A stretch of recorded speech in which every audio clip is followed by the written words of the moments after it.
পঢ়ি দিব লাগে নেকি?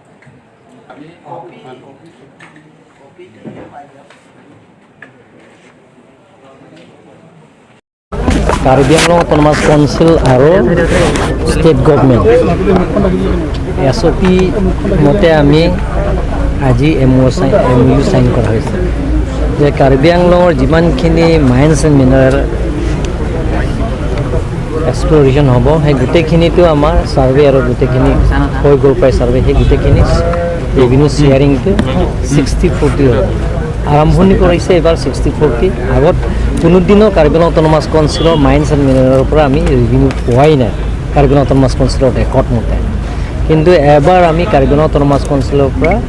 যিমানখিনি মাইন্স এণ্ড মিনাৰেল কাৰ্বি আংলঙৰ পৰা হ'ব ওলাব সেই গোটেইখিনি আমি 60% ৰেভিনিউটো কাৰ্বি আংলং অটোনমাছ কাউন্সিল পাব আৰু 40%টো ষ্টেট গভৰ্ণমেণ্ট পাব আৰু অনাৰেবল চিফ মিনিষ্টাৰে কৈছে এনেকৈ গৈ লাষ্টততো 90-10লৈকে যাব এবাৰ আমি আৰম্ভ কৰিছে 60% নেক্সট ইয়াৰৰ আকৌ আমি অনাৰেবল চিফ মিনিষ্টাৰ আৰু অনাৰেবল মিনিষ্টাৰ মাইন্স এণ্ড মিনাৰেলৰ লগত ডিছকাছ কৰি আমি আকৌ 70% যাব 80% যাব 90% কাৰ্বি আংলং অটোনমাছ কাউন্সিল পাব এনেকৈ ধৰণৰ কৰি থাকিব সেই ৰেভিনিউ যদি আমি পাওঁ কাৰ্বি আংলং অটোনমাছ কাউন্সিলৰ যিমানখিনি ডেভেলপমেণ্টৰ কাম আমি সেইবিলাকৰ টকা দি আমি ব্যৱহাৰ কৰিব পাৰিম হ'ব সেইখিনিতো আমি যিমানখিনি যিবিলাকৰ ছাৰ্ভে কৰিছোঁ যাতে সেইবিলাকৰ যাতে আমি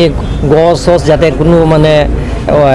তাৰ কোনো হাম্পাৰ নোহোৱাকৈ যে এইবিলাকৰ জেগাত আমি লোকেশ্যন কৰিছোঁ সেইবিলাক জেগাতে আমি কৰিম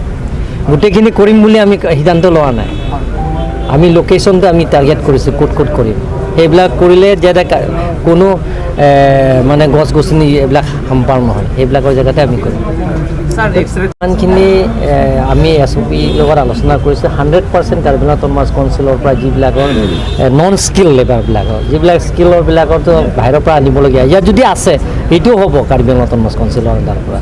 কিন্তু নন স্কিলৰবিলাকতো 100% কাৰ্বি আংলং অটোনমাছ কাউন্সিলৰ পৰা দিয়া হ'ব বুলি SOP চিফ মিনিষ্টাৰে এপ্ৰুভ কৰা হৈছে যিটো নেকি নন কাচংহু ইলিগেল কাচংহু দি মচি মাতি la kisuman ke chonghu piglo non ke la koila dang tum theklong lo he non ge hala ka chonghu dim mangke non mangke legal si la da mangke pe ponnong po unke council ge an ka chonghu ge paisa long de mate la si non mangke council long po la kol kora hobo aro yarote china clap ase tar sot granite ase aro ene dhoron bahut item ase apnaloge pai jabo yate department so I had come with a purpose so that the department moves further. It was a very successful meeting with the Karbi Anglong Autonomous Council. We hope that we will move forward and then as mines and minerals and power sector are mostly revenue generated sector which we can give it more to the government. We are moving forward with it. Thank you.